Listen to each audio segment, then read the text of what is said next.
Thank you, Lord. Hallelujah. Napakabuti mo sa amin, O Diyos. Thank you, Lord. Praise you, Jesus.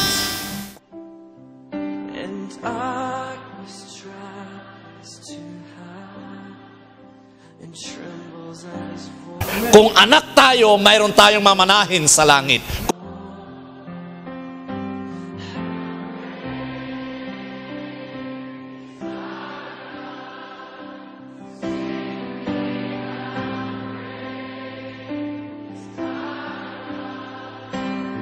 Ano yun? Eternal life, blessing, security, at the same time, yung prosperity.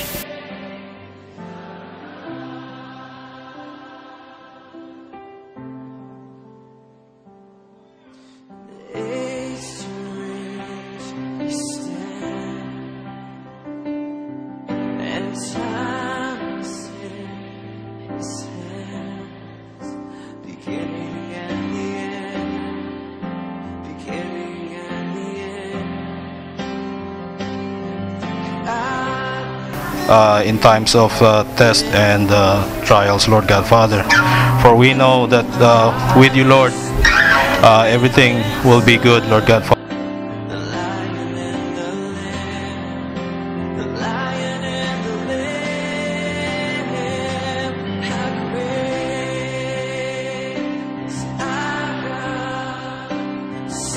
Back to our homes, Lord God Father. And we just ask for the blessings for the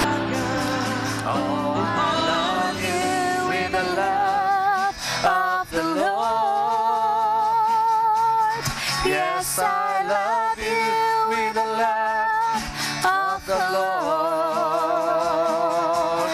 I can see in you the glory of my King.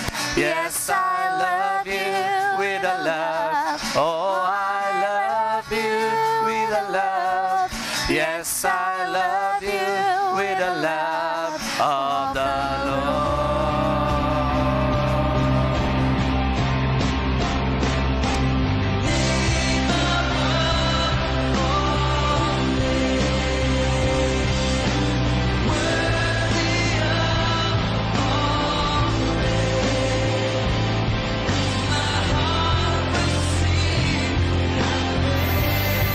Alam ko po na may nangyaring maganda sa bawat isa sa atin. And I know na pagkatapos ng revival, may mga breakthrough na mangyayari sa atin. Yung families, sa yung mga job, yung mga work, magkakaroon ng real peace, joy, and deliverance. Dahil yun ang pangako ng Panginoon.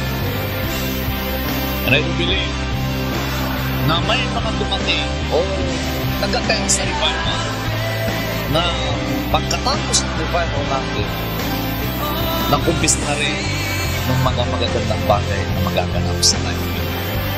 Pangako ng Diyos sa atin. Okay? In our times, these disciples of our Lord Jesus Christ were gathered together in the spirit of discouragement, despair, and hopelessness. Natatakot sila. May fear. Okay? Dahil naniwala sila na yung deliverer ng Israel hindi mamamatay. Yun ang kanilang pag-asa. Just your voice is the name above all. Na dapat sila'y makalaya sa Roman rule that time. Dahil sila'y nasakop ng mga Roma that time.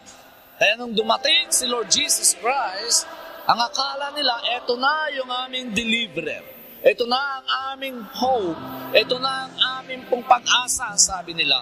Pero nung nakita nila ang pinako nila sa cross ng Calvary, si Lord Jesus Christ, nakita nila ang mga pako sa kanyang mga paa, sa kanyang mga kamay, doon na rin sila nagkaroon ng kawalan ng pag-asa.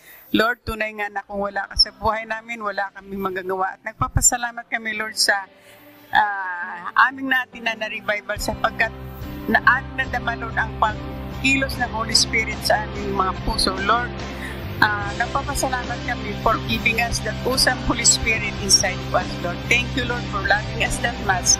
And thank you, Lord, for giving us this privilege for making us a child of thine, Lord.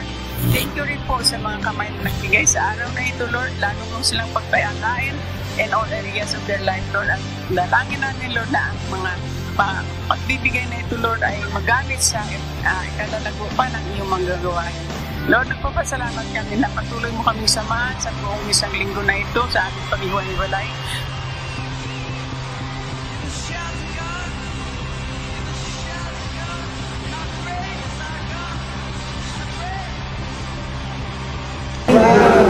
Napakalaki na mo. Shy time kami. Ano ka ba? Shy time.